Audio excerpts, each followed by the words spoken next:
Hi, everyone. Welcome back. Hello. I hope everyone is doing great. I know me and Chris are. Today, I think we're going to talk you a bit through one of the works that I think is some of your favorite works, if I'm not mistaken. It's hard. You're putting me a bit on a spot when you're saying favorite, but I definitely do appreciate this a lot. And it's definitely a work that is, I hope we will have a bit to say about. And do you hope or do you have a bit to say about it? Well, I chose my phrasing quite carefully there. Did you? Okay. Is that why I'm picking up on you? Because you're so careful? Well, it's in the future, so it's hard to say yet, isn't it? Well, that's the thing. It's all about the information one provides. Well, I did provide the correct information. All right, enough shenanigans. This is not scripted, by the way. We're just, I think that if one would to summarize my and your relationship in a nutshell, I think we just love to put each other in quite awkward spots. I guess that's fair. Well, I said it's one of your favorite pieces because you have been quite enthusiastic about it, and not about just this particular piece, but I made a tiny series. I have this thing that when I have an idea, I have to execute it a couple of times before I am sure that it is a that before I'm confident to stand behind it, I guess. So you have in several occasions. And then you need a few more pieces to solidify that feeling that you're feeling. I'm a Virgo, don't pick on me. Like I get so insecure and then I have to work hard. And then we have 8 of them. Yeah.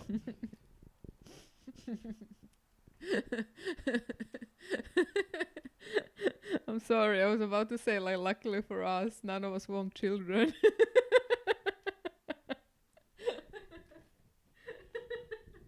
All right.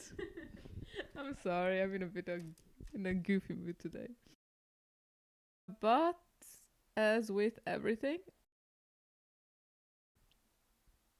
I think the most interesting dimension of life is that its peculiarities are hidden in plain sight. And I've spoken a couple of times, I've said that I'm very interested. Like, if there is one thing that really drives me, it is understanding how threads of this world function. It has taken me a long time to go about this and come to the place where I could acknowledge myself through those means. But ultimately, I am just very fascinated how the cogwheels of this world work and how this dimension of push and pull exists at all to begin with. How two people can feel energy between them and interact based upon that. I'm fascinated about how mere words can produce quite intense reactions. I am fascinated by the fact that postmodernism denies that there is any meaning at all because everything is imbued in meaning, thus nothing has meaning. And yet the show goes on, and I think that's the main driving force behind most of my works and behind me becoming an artist. I think me becoming an artist was this dimension of assimilation, of like finally recognizing oneself through oneself. But it was also this dimension where, despite many things that have happened to me, I felt that there was this bizarre understanding engraved in the granularity of my apprehension that has, just due to the circumstances I've grown up in, become segregated from my external personality. And that has created a very strong dissonance within me that might explain why I have always been very captivated by how the world ticks. I guess I wanted to understand because there's a lot of things within my personal trajectory that I couldn't come to terms with. One of them is that bizarre understanding that I've had since I was a child, the bizarre understanding of human nature. I could predict what people would do and how would they do it. Sometimes I contemplate how far I would have gone if I was a man. But then kind of had the real life stroke in, and my life has been funneled into a trajectory of which was ultimately a bit more pragmatic, like becoming a dentist, etc., etc., etc. And then I think upon coming to London, a lot of things did not pan out as I wanted them to. And I was kind of left with this contemplation of what has happened and how it has happened. And what does it mean? Because we only understand the world through individual and subjective narrative, and how signs and signals are conveyed within that narrative that establishes the order that we are inevitably a part of. And I think that like there is this dimension of existence that is so utterly fascinating, where one exists encapsulated within one's own bubble of interpretation and perception, and yet that bubble, whether we are aware of it or not, incessantly interacts with all the other bubbles around, and the result is the inhabited world, the actuality, the shared actuality we live in. And I think one of the things that I find quite fascinating is who perceives, first of all, I find that a hierarchical order that pervades the world. I find that very fascinating. How we choose our friends, how we choose our mates, who gets salary, higher, lower, how people dress, all of that is a part of this inevitable structure that we inhabit. And it's not solely the materialization within that exists. What is fascinating within that is that glue, that energy that kind of makes things turn whether we want it or not. For example, I needed a break from all my seriousness, and I've recently also almost finished. Like I finished my book, but I need to write the prologue, or no, epilogue. Sorry. And I've grown tired from serious thoughts and contemplation of the universe. So I kind of fell into reading manga.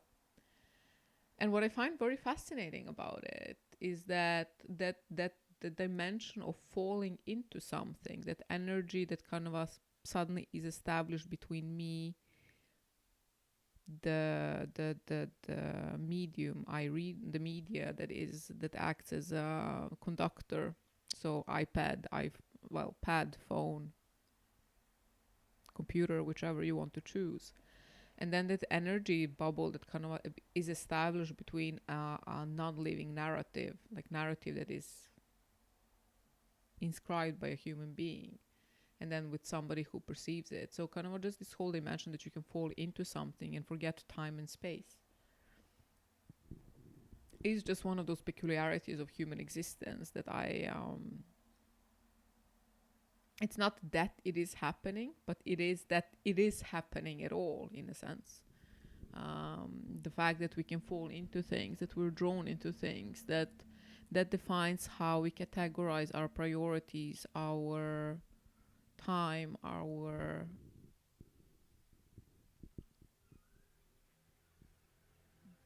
day, and dictates a rhythm, but at the same time it establishes a categorical imperative that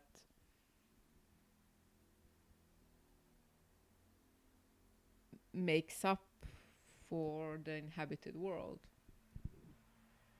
Do you do you feel the type of connection I'm trying to establish between what I'm saying and what is behind me? Do you sensing what I'm trying to? Well, I can definitely see connections between what you're saying. It's not necessarily. I'm not sure if I necessarily. It's wrong to say disagree, but I think it's not how I would perceive things the way that you necessarily stipulate it and how you set it up. But I have a feeling that I see it more.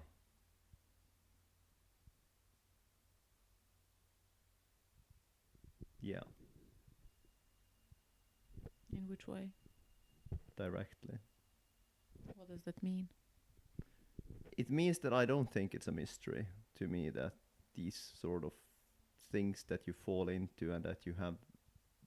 I think that's a result of anything that has a certain perceived will of its own, with its senses and everything. There will be certain preferences, and for those preferences to actually become something more than something else seems to me like the logical way to regulate that system. Hence, I would expect that to be so. I guess mystical isn't what I wanted to say, but I find it utterly beautiful. I think that it's utterly beautiful that at the fundamental level we are quarks. We're quacks. At the fundamental level we're spin up and spin down quacks. But what I want to, which is a very fascinating truth. It's a fascinating truth, but there is a lot of distance between our smallest component and what you are. Is it though? So how can you fall into something? How can you be so mesmerized by something that one forgets that time and space exist, and you are transferred into a narrative that becomes as vivid as what we are experiencing right now? Well, that I think has to do with a bit of different things, but in the end, I think that is immersion. I think that is much more being very present in one state at that moment in time. So you're not really interacting as fully with everything else around you at that moment in time. So it feels for you as the one that is in that state to be as such. But for someone observing you, they will feel that as the regular, normal passing of time. Einstein, theory of relativity. Well, you can go there, but that's not necessarily what I'm pointing at. But that's what I'm pointing at. Yeah, but there is no relative difference in this manner. There is no source around either of you that makes it as such that your surroundings are different. So your perception of time is the same. The absolute time between object 1 and object 2, given that you're in the same room in this instance, is the same. Yes, but I'm talking about the apprehensive capacity of the respective subject that inherently acts within one sphere, as in reading. Doesn't have to be manga, you can read whatever. And the observer.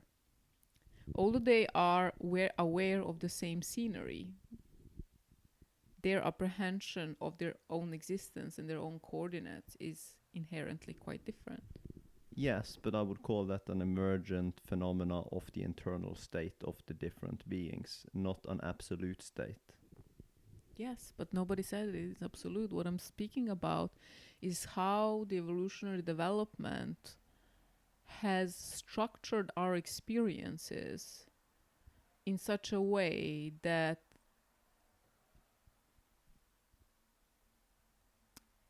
the apprehension can vary to a very high degree despite the exposure to the same scenery. I think we discussed that last time a bit. Well, I guess in popular language, a lot of what you're describing here is being in the zone. and it is being or it's a meditative state, which is often just referred to you being so in line with the moment that you feel so absolutely immersed in what you're doing that things around doesn't interact, disrupt, grab your attention in the same way that they perhaps normally would be. And very often this is paired with enhanced performance. And once again, yes, it is fascinating that it's there, but it's also not surprising that you do have an intense state of focus that is accessible for you. Why do you think that's unsurprising? Actually, like, writing the book, I find the state of focus. Oh my god, I should actually write a bit more about that in epilogue, or we can take it now. I think that's actually very fascinating as well. The state of focus, isn't that utterly fascinating that something as such has developed, and that is developed within the higher in the cognitive hierarchy you come, the higher it is developed. The state of unfocused is more interesting to me than the state of focused. State of focus is the highest form of being you want in when you're performing. If you are an organism trying to get some sort of edge over your surroundings, doing something that leads to your higher chance of prevailing, focus is probably something you should be. You should be aware of what is happening around you, what is going on, what you can do differently. If that focus exists, like, just, I'll go an arbitrary direction now. I'm not sure how applicable this is, but let's take the focus of vision. All predators has a forward-leaning vision, which means that their vision is often better at judging distance, the clearness, the distance they can see, and it is more direct. They're seeing a cylinder in front of them and have to move their head to see around them, whilst prey very often have a much more rounded vision. It has higher emphasis on seeing the most around you. So it's more like a bubble around you that you're observing. Their eyes are often more on the side of their head, giving them they have a larger field of vision where they can detect anything coming into it. And these are different strategies for survival, but it makes sense that for a lot of species that the focus comes forth as an ability that would prevail more often than not. And I'm not saying that prey isn't focused. I'm just using vision to sort of make something, to take it a bit away from just words and concepts.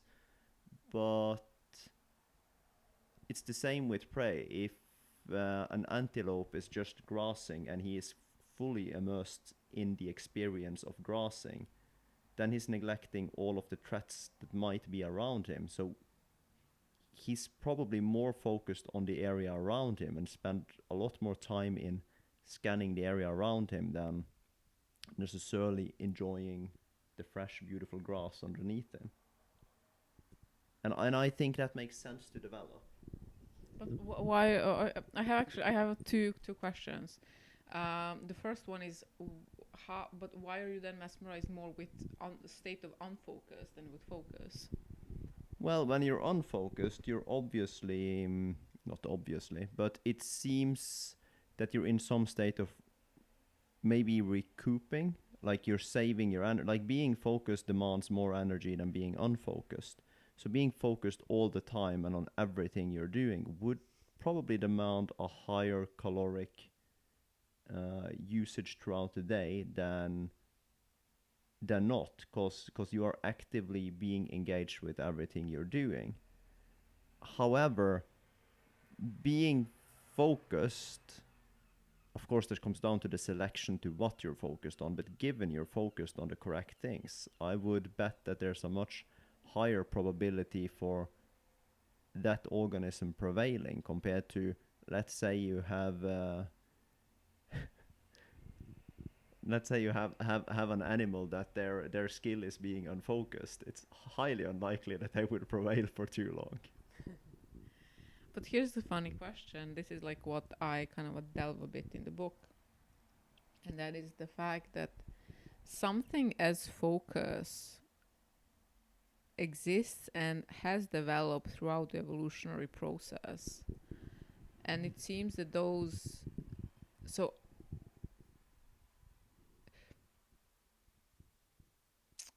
state of focus, like, and focus is also very interesting, not only because it pertains to the particular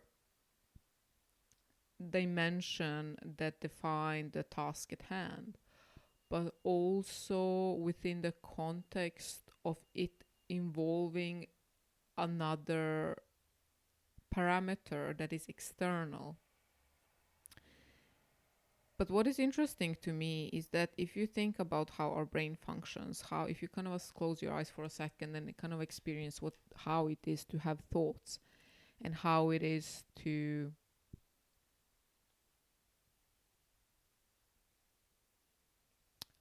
have thoughts, and how it is to get an idea. Something similar, though on a potentially to a much lesser extent, is also something that has happened throughout the evolutionary process within the minds of the developing creatures that have emphasized this particular ability. And that particular ability does not solely pertain to the agent in question, but it pertains also to the external, to the other, whether it be a book, a manga, another human being, cooking. So suddenly you've created this ecosystem where the density, like when somebody's focused on a task, when somebody's really working hard on a task, the energy in the room or surrounding them changes. It becomes thicker in a sense. It becomes upheated, or at least this is how I perceive it. Obviously, it's a merely subjective experience. So in that sense, to me, it becomes interesting to observe how human beings think that we exist solely in our heads, while the actuality is very different.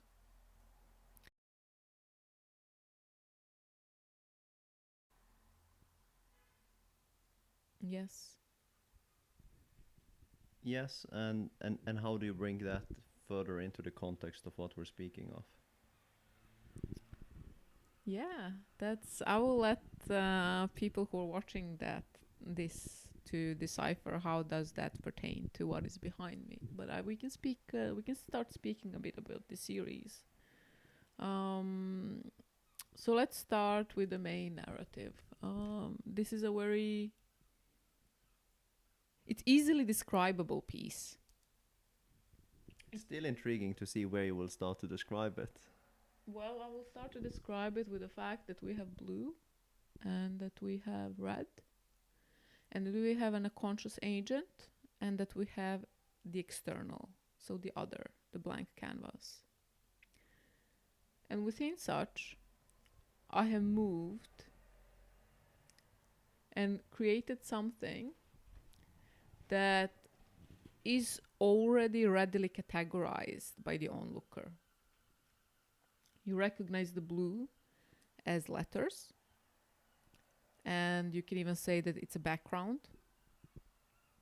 You can question whether the white lines within those background are deliberate or are they just manifestation of the way it has been written. I can also say too that this is written by hand. So given the fact that this is written by hand without a ruler, it's decently straight. Kind of going back to me being a Virgo. Interesting, because I wouldn't put that into the parameter at all. Like you can always put in that it conveys something about, of course, the rigidness, the correctness, and all of it. All of that is stored within it. However, it's wrong to say it's not about that, but that doesn't seem like the main purpose of it. But of course, it's about that. The line, whether the lines are straight or wavy, and when they wave, they wave, they wave. That's isn't that a bit of what? Yes, but you have allowed that to be as such and for that to be expressed as you would like. If you wanted that to be completely straight, it would have been quite easily to make it so. But that's the thing. I didn't choose it to be quite straight, and already that you have the starting conversation for this piece. Yes. The fact that I didn't choose it to be straight. Now, why have I done that? It would. I know some artists that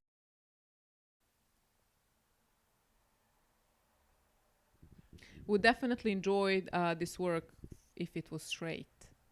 I would call that the technocrats of the arts, but Technocrats. Oh my God, you're Technocrats, so. yes. That is very beautifully said. Yes, but everybody has their place. Yes. however, I would also say that to me, this piece would lose a lot of soul if that was the case.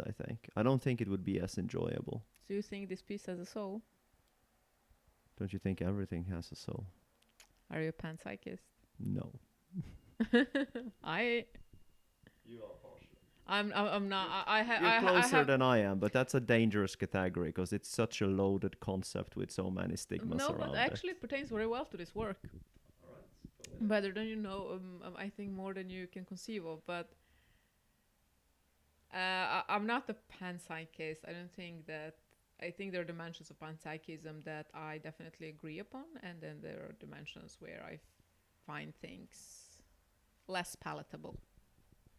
I'm looking forward to the psychism areas of this being unveiled later on and see if I can spot the tendencies. But let's speak about the soul. What I love about art, what initially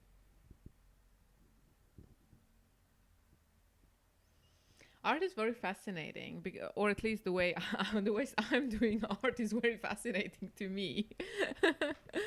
Because it's contingent upon this dimension of transfer. Like, I'm very fascinated when you look at a work of art, in whichever dimension it exists upon, and it looks back at you. So this dimension of aliveness, of a canvas that to me a blank canvas is a live piece already on its own. But this dimension of transfer that exists, like for me, good art exists within the context of of its own recognition, where the artist has managed to transfer a dimension of its own apprehension to the canvas. And the artist can come in many forms. It doesn't have to be solely a painter. For a piece to become alive. And for a piece to resonate, like within the same dimension of way, competing in the same dimension as the structures that inherently embody the faculty of aliveness. So plants, animals, other human beings. So this dimension of transfer and peace becoming alive is something that is very fascinating for me. So when you said that this piece has a soul, I'm quite happy for that, because that means that I've achieved my attention, and my intention is to point out that it's alive. The process is alive. It seems like it's alive inherently, whether it is inherently connected to the faculty of incessant feedback loop, as it is within, again, plants, animals, human beings, or if that aliveness is a residue of the transfer that happens between the animate and inanimate. Do you get me? Yes, I do. It's just it's one of those things that isn't necessarily that easily to measure within the normal means that we use to measure. So it's, as a concept, I do agree with you. As if it is a thing in reality it is, and it depends which language you choose, and you can definitely make arguments for it to be as such. But however, you can easily argue the other way as well. It's the entire discussion around What's memes the other? and if they are an entity of themselves. Well, I It's- guess it's that's the done. part. I guess like I write about these things in the book, but what do you mean? You can see the other side. What is that other side? Or did I misunderstand something? You said that you can see how it is as such, but you can also see the alternative. Yeah, the arguments against the process being alive and being its entity of itself. But that's the thing, isn't it? If you imagine, we have all seen videos of a unicellular organism or cell of some kind under the microscope, and what we see is that a cell is moving. It also disturbs its environment because through the microscope, through the ways it has been colored, so we can also apprehend its environment. We can also see that through the through the means of establishing movement, it also creates a movement around itself. I would say interact, but yes. Interact, yes, but the plasma, I'm ether plasma. I'm just going to call it plasma just for the sake of discussion.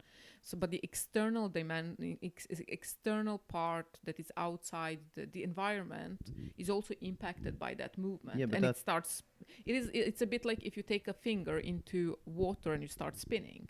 Well, yes, The but it's water will spin. happening. It's happening now as well. It's Yes. just that it's air, and you don't perceive it or sense it to the same granularity as you can see the medium that the cell is within in the microscope. Obviously, but can you imagine when that happens with 7 billion people on the planet, 37 trillion cells, every single individual, not to speak about everything else that our eye perceives, because we are as a human beings, we're very used to observing things within dimension of the macro narrative. You see a house, you see a tree.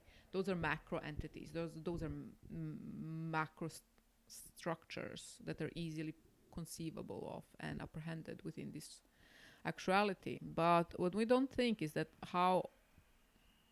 which granularity the world exists upon, and the forces that are created by the movement of the living agents interacting with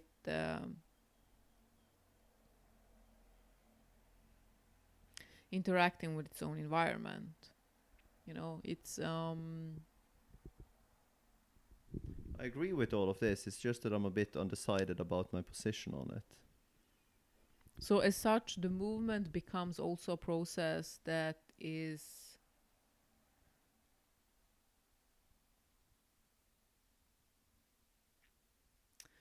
we are discussing this dimension of what is alive. Like, to me, process is alive because as soon as interaction happens, and that interaction is contingent upon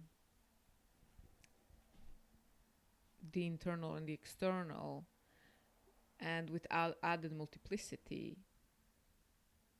to me that becomes a form of aliveness, because it has a capacity to impart its own will, and it has a capacity to sustain itself. But it has go.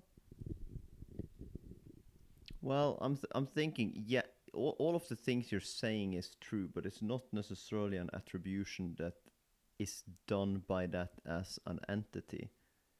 Like the thing is, I think I could easily convince people to that viewpoint and against it. But that's the beauty of it, isn't it? Yes, but that also, That duality. the duality is beautiful and it's interesting, and it goes to the preciseness and vagueness of the theme being talked about. And in the end, there doesn't need to be a right or wrong. It's different ways of apprehending the world. Like if for instance, I can see how everything we're speaking of is related to the work behind, and in the end, whether or not that is, if that is how you feel it to be, or whether how you believe it to be, or if it is as such, is sort of irrelevant for that case. But that's the thing, like the lobster, the double pincer, the neither nor both and can't be mutually excluding, but it still branches. And that's kind of what brings us back to this piece. And if you think about it, every single movement, you know what I actually love about this piece? How the way I write I and then O establish this binary code of zeros and ones throughout the canvas. You can see here and there aligning. I also enjoy the word information quite a lot, because if you think information, okay, when somebody says information, you have a very clear, I think most of the people have a very clear concept of what information is. Or how do you define information? Have you ever thought about it? How do you define information without using word information within that? Well, of course, I'm gonna blame this now on this challenge being given on my second language. But I would say that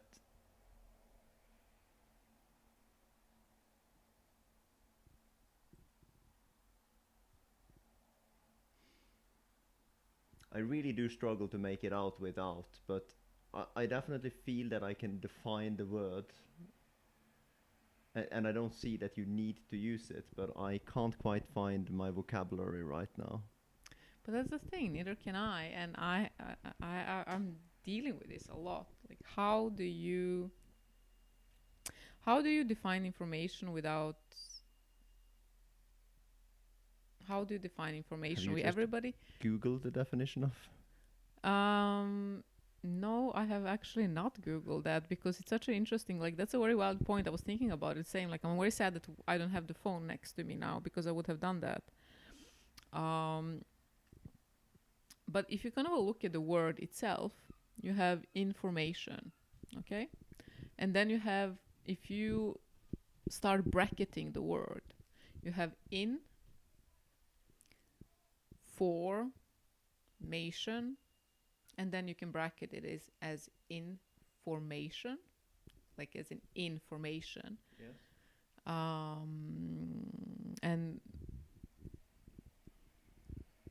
And then you can bracket it also as in format.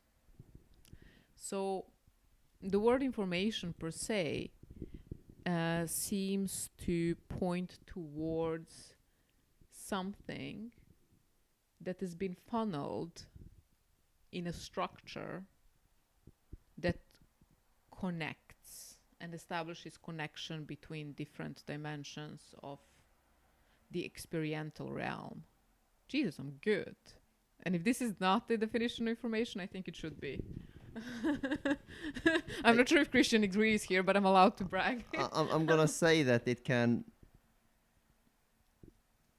I don't know. It's probably a definition that can be used. But I was also gonna say that I have a feeling that you can use this as a one-liner. It could be something that can be attained to decipher your surroundings, or yes. Yeah, but what does that mean? How do you decipher your surroundings? Well, I feel that's a bigger question than what information is. Information is the package that is there that you can get, that your sensory package can use to, for your brain to build a picture or a model out of. And then how the preciseness of that depends on a lot of other things. Information is also a very fascinating thing, isn't it? Because information is contingent upon meaning. And meaning is contingent upon subjective apprehension. Yes. So there would be no information. Sorry, guys. There would be no information if there was not anything to perceive meaning. Well, yes, you need Is to that have. true? Well, Do you think we're kind of going back to panpsychism again? This is very fascinating. I love it. It holds true, and it's not quite true. In which sense? Well, from everything we understand, the vacuum of space doesn't contain any living beings. And my argument, if you asked, was there information in the vacuum of space before humans' time where we could observe or start to ponder what the vacuum of space is? Well, yes. There is definitely processes and things happening there.